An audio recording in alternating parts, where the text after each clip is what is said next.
What up, brother? Give me love. How are you? Good. What's And up, we're man? gonna keep Good, man. Oh, man. What's that for? first set.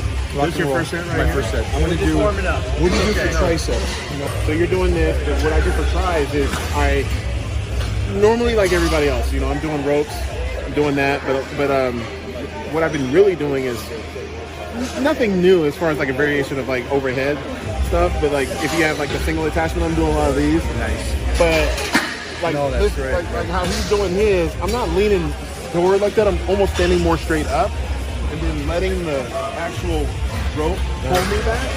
Stretch you? Yeah, I gotta let it. I'm letting There's that gonna be a lot do- of this, isn't there? There's gonna be a lot of this because I'm letting it do its job. you're doing some other stuff there. Yeah, I'm letting the machine do its job and with gravity and everything else. Because when you start incorporating like too much of body English and all that, it's like I may be messing with my angles a little bit too much, and we don't even know why the hell we're doing it. Right. I think we're just doing it because we saw somebody else do it, right? But maybe I'm not his height and his length, the width of his frame. And this is just something that I did over the past couple of years. And I'm like, okay, let me pull that up. And then instead of coming down like this, I'm like, oh wow, I'm getting more of a stretch. So we didn't even say this. This is the first time we're training together. Oh yeah, that's right. And Yeah. this is off. Another thing is he already said something that I implemented. And it's just funny because you guys are going to think we're doing this to build muscle.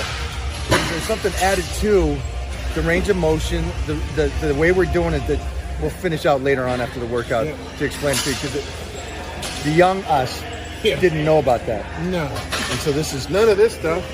Young us would come in here. We didn't even really have the pre-workout. It was just taking fat burner. Take your adventure. Yeah, take your ephedrine and then just go hit it and hope and pray that you'll get swole. all right. Might tear something. Let's get nasty. All right, I'm gonna do. Yeah, you go do you. I'm gonna go warm. Stay here one set. Yeah. Have fun with this.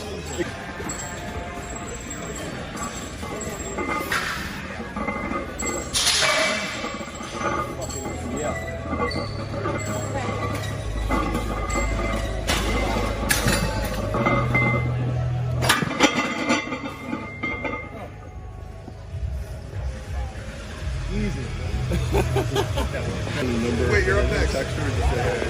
That's how I warm up. What we're gonna do now is we're gonna jump over with Phil and warm up the way he warms up as well. So everybody warms up differently. Just take notes on what we're doing. Hopefully you guys can hear everything we talk about here, but the one thing that we already said is he does a big stretch. So you guys know how I feel about stretching. Stretching is the key when we do this stuff. So let's go. Phil, I like one thing that you said was, I'm going to start and just do what everyone else does, right? that caught my eye. Yeah. So you see like how everybody was going like further down here and doing it? I stand up, and when I stand up, what happens? This brings me back. So I'm allowing that to happen, so then all I gotta do is just come right here. And then I'm not stressing my back out or anything like that. And if I want to get more of a stretch, I just walk up forward. That's it. And you just make it work for you. You guys ain't even seeing the elbows. I love the little details.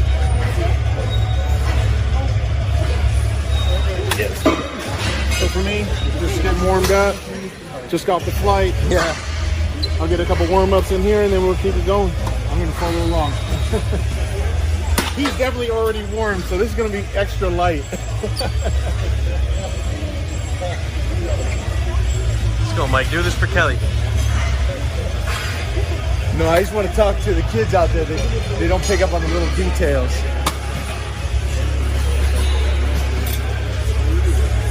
It's funny you say that because in bodybuilding, it's all about the details. And they want to pay attention to the They don't want to. They want to see A to B. Oh, you push the rope out. Yeah.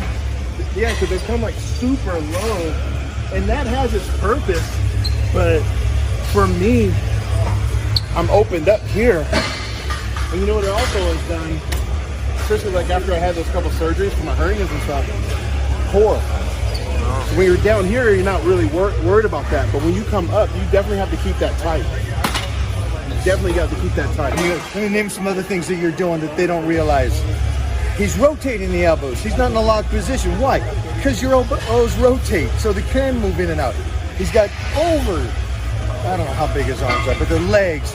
So he's letting his elbows flare out. Oh, wait a minute, don't ever do that. Of course do that. So there's all those little things that I see and hear about. You know?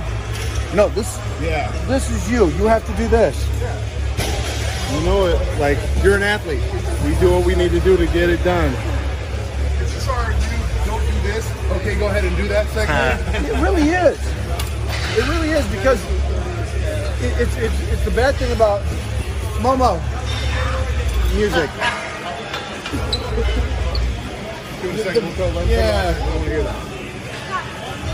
Yeah, it's just, D, the one thing about it is that they if you go back and watch Arnold, he had a mind to muscle connection, so he can move the way he moves. If you can get the mind to muscle connection, you're Bruce Lee. You can do a 1-inch punch. The problem is that most people don't get that connection, and it takes forever. And so they think you can't move like how Phil moves, and it's like, yeah, you can if you're connected. Yeah. And again, understand this. Phil's in my belief. You're always an athlete first. Always an athlete first. Always know to move.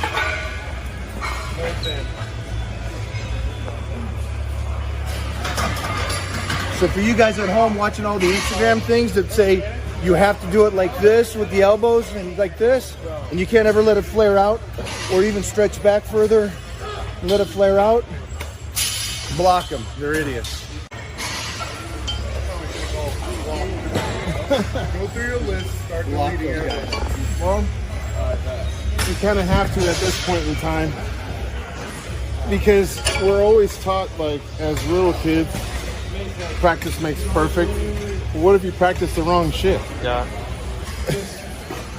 I know a lot of guys that have a lot of intensity, you know, because they're hopped up on whatever, pushing a ton of weight, and why are they not growing? Because they're not stimulating the freaking fibers. Well, why is that not happening?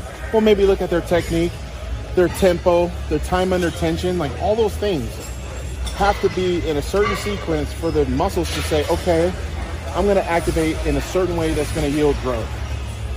There's plenty of people that can out bench me, out squat, out deadlift and all that, but they're not able to grow the muscle. And you have to think, like, if a person can bench like over 300 pounds, they don't have a chest, there's a freaking problem with this.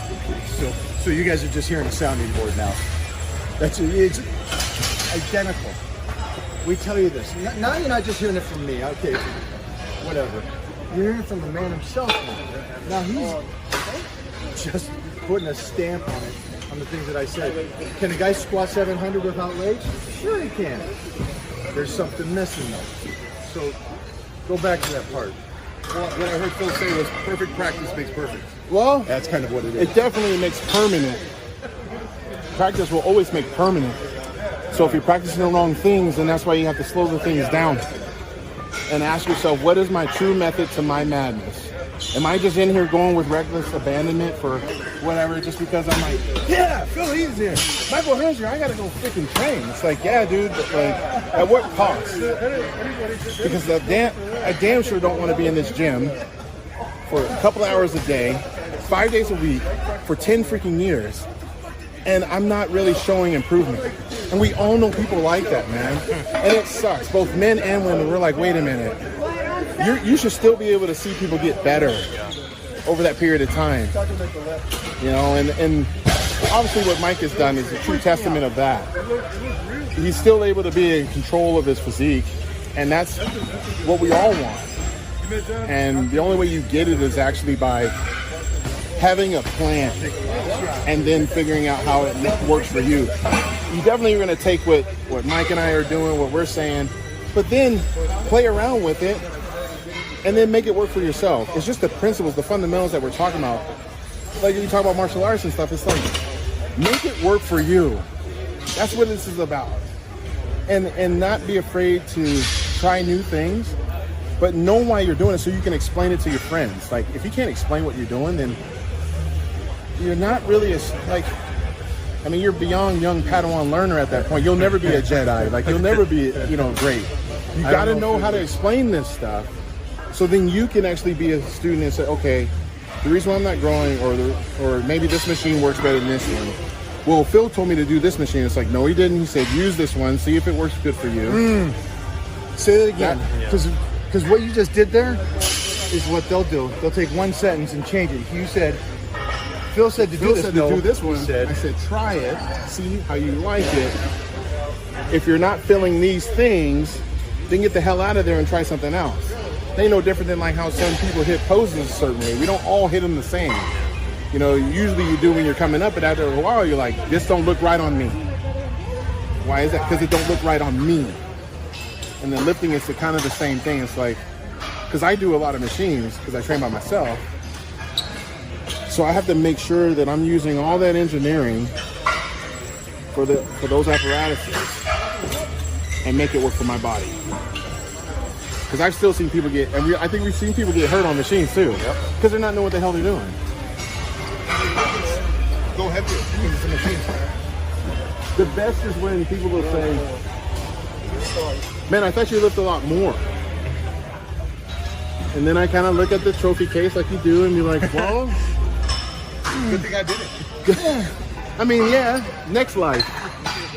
But for my specific purpose, it's always been about how I can make these muscles get round, separated, and conditioned. I have one question. Do you grip it with almost just circles in your hand? Yeah, because I'd like to know that, like, if I grip it too tight, I'll think, as it gets heavier, what am I going to do? I'm going to squeeze this more.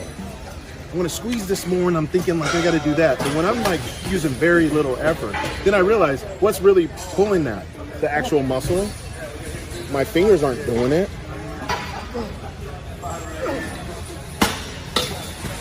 And again, it's just something for myself. Small things you guys may not be picking up right now is that the small inside head of his tricep is getting stretched out and worked. Inside, here, the small part. So yeah, the meat's working, but even the smaller parts around that are working. Second thing is he's rotating, which you guys don't have to be so freaking frigid and locked in. You can stretch it. You can rotate that.